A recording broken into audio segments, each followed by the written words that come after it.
প্রত্যেককে মাফ করে দিবেন। এটা মানে এখন আবার কথা বলার সুযোগ হয়তো হবে না। যেভাবে পানি উঠছে, গত পরশু আমাকে আমার আম্মা বলল আমাদের গেটের কাছে পানি আসছে ফজরের নামাজের সময়। আমার আম্মা আলহামদুলিল্লাহ বেশিরভাগ তাহাজ্জুদের সময় উঠে যায়। আমি দেখছি অসুস্থ, আমরা মানা করি, এরপরে উনি উঠে যায়। তাহাজ্জুদ একবারে অনেক আগে উঠে তাহাজ্জুদ পড়ে, কোরআন শরীফ পড়ে, অনেক আমল করে। উনি বলে যে উনি ফজরের আগ মুহূর্তে আসি গেট খুলে দেখে, বলে যে ফজরের সময় গেটের সামনে পানি। এই 1-1.5 ঘন্টা 2 ঘন্টা পরে আমাদের উঠানে পানি চলে আসছে, যেটা ফাঁকা রাস্তা থেকে প্রায় 1 হাত উঁচা। ওইখান থেকে আমাদের ঘর প্রায় আরও 1 হাত উঁচা। ওইখানে জোহরের আগে পরশু আমাকে বলল যে আমাদের এক খাট ডুবে গেছে পানির মধ্যে, জোহরের আজানের আগে। কত দ্রুত আসছে ফজরের সময়। রাস্তায় পাকা রাস্তা, আমাদের একদম গেটের সামনে দিয়ে পাকা রাস্তা, ওইখান থেকে আমাদের ঘর পর্যন্ত প্রায় 2 হাত উঁচা। আবার খাট ধরেন 1 হাত উঁচা, কয় হাত হলো? 3 হাত পানি চলে আসছে কয়েক ঘন্টার মধ্যে। আমাদের বাড়ি থেকে 2 মাইল পরে ইন্ডিয়া, আবার বাম দিকে প্রায় 3 মাইল 3.5 মাইল পরে ইন্ডিয়া। আমাদের এই এলাকাটা হলো একটা চিফা ঢুকছে, আর উত্তর দিকে হলো ডানে বামে, আর উত্তর এটা হলো পূর্ব হলো ডান দিকে, পশ্চিম হলো বাম দিকে, আর উত্তর যেটা ওইখানে আমাদের বাড়ির থেকে প্রায় 10-12 কিলোমিটার পরে বিলোনিয়া, এটা ইন্ডিয়া।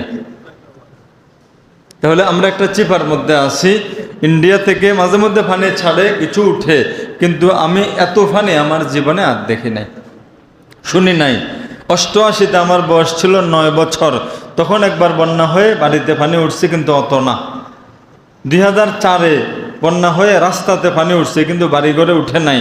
আর এবার ঘরের মধ্যে, কালকে একজন বলল আমাদের এলাকায় যোগাযোগ বন্ধ পরশু থেকে। কালকে ফেনীর এক লোক থেকে জানি, আমাকে এক লোক বলল আমাদের সাইড ওয়ালটা পানিতে ডুবে গেছে। সাইড ওয়াল হলো আমার মাথার উপরে। আমি রাস্তা থেকে যদি আমাদের বাড়ি দেখতে চাই, ওয়ালের কারণে দেখা যায় না, ওয়ালের উপর টক্কা দিয়ে দেখতে হয়, উঠে মাথা উঠাই, মানে পর্দার সুবিধার জন্য বাড়ির চতুর্দিকে যে ওয়াল করছে একটু উঁচা করে করছে, ওইটা ডুবে গেছে বলল কালকের খবর। আমাদের নিচতলাতে আলমারি, খাট, 10টা রুম সব মিলাই সব পানির নিচে ডুবা। দোতলাতে মাত্র 4টা রুম, এখানে কেউ থাকে না, এমনি খালি পড়ে আছে।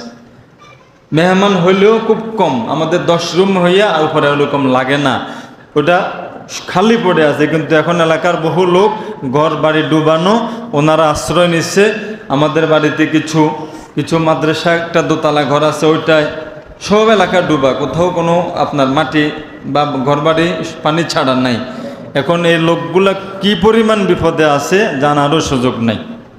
এই যে 3 দিন, আজকে পরশু রাত্র থেকে যে পানি ওঠা শুরু, পরশু দিনের আগের রাত্র থেকে আজকে রাত্র হলে 3 দিন হয়ে যাবে। প্রায় 3 দিন অনেকে খাওয়া দাওয়া কই পাইতেছে, ছোট বাচ্চা নিয়া, বৃদ্ধ বয়স্ক মহিলা নিয়া, অনেক বয়স্ক রুগী নিয়া কি করতেছে তাদের অবস্থা। এখন যাদের পক্ষে সম্ভব হয়, আমি জিয়াউল হক ভাইকে টেলিফোনে বলছিলাম যে আমাকে এলাকা থেকে ফোন করছে, কেউ যদি পারে সহযোগিতা দিলে ওখানে একটু গরিবদের কাছে পৌঁছাবে। তো উনি আলহামদুলিল্লাহ 5,000 টাকা আমাকে নামাজের আগে দিয়ে দিচ্ছে। এছাড়া আর কেউ আমাকে এখনও দেয় নাই। যদি আপনাদের থেকে কেউ দিতে চান, একটা পাইও ইনশাআল্লাহ আপনাদের টাকা কোনো বেদরকারে খরচ হবে না, যথাযথ জায়গায় খরচ হবে। আমি নিজেই পকেটে করে 7,000 টাকা নিয়ে আসছি। এটা মনে করিয়ে না শুধু আমরা খাই, হেফাজতে ইসলামে যাওয়ার সময় পকেটে করে কয়েক হাজার টাকা নিয়ে গেছি মানুষকে সহযোগিতার জন্য। আমরাও কিছু সহযোগিতা করি। আমি নিজে 7,000 নিয়ে আসছি পকেটে, মোবাইলে আছে 5,000, 12,000 সাথে, উনি দিছে 5,000। আপনাদের থেকে যারা পারবেন যদি আমাকে দেন, আমি মোটে পুরা অঙ্কটা লিখে ওইভাবে যেটা যেভাবে কিনা দরকার কিনে সঠিকভাবে হাতে হাতে পৌঁছাবো। আমি সিদ্ধান্ত নিচ্ছি কোনো মাধ্যমে দিব না। এলাকার মধ্যে যেখানে বেশি বিপদে আছে, যাদের একদম অসহায়, কিছু নাই, ওদেরকে খোঁজ করে করে ইনশাআল্লাহ পৌঁছাবো। অন্তত কিছু পানি, স্যালাইন, শুকনা খাবার, অন্তত 2-1 দিন খেতে পারে মতো কিছু সামানা পৌঁছানো দরকার। যেভাবে পানি উঠছে আমার মনে হয় এটা নামলেও স্বাভাবিক হতে অন্তত 10-15 দিন লাগবে। ব্যাপকভাবে ক্ষতি হয়ে গেছে, একবারে সব পানির নিচে তলিয়ে গেছে, এটা স্বাভাবিক হতে সময় লাগবে। তো এখন যাদের সম্ভব হয় আপনারা ইনশাআল্লাহ দিয়ে দিবেন। কে কি দিবেন আল্লাহ পাক জানে। আমি আমার থেকে ইনশাল্লাহ দিব, আপনাদেরটা সহ মিলাই আরও লোকজন মিলে কোনো ব্যক্তির হাতে দিব না। সামানা কিনে একবার একান্ত যারা যেখানে পাওনাদার অসহায় কোনো টাকা পয়সা জোগাড় করতে পারে না তাদের হাতে পৌঁছাবেন।